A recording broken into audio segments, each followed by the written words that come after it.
اتحطت ناحيه اليمين عن محمد بن علي، يلعب عرضيه خطيره يا راجل يا راجل، وجوه جول جوه جول اسامه ابو جره. يا على الجول اللي يحسم بشكل كبير جدا تأهل الترجي الى الدور قبل النهائي.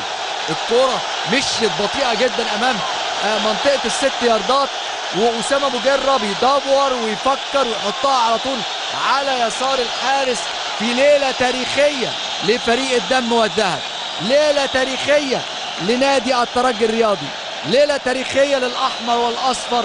يا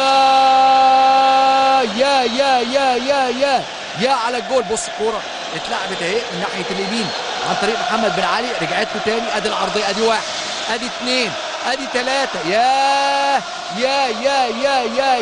على برود اعصابك. محمد بن علي الاولانيه، ومحمد بن علي الثانيه، وحسام غشه الثالثه، والرابعه الى يان ساسي، والخامسه في الجول من اسامه ابو جره. يا على الجول اللي يتصور ويعني يتزف كده الجول، يعني اكن لاعيبه الترجي بيعملوا زفه للهدف دوت بكوره خماسيه من محمد بن علي لحسام غشه ليان ساسي لاسامه ابو جره.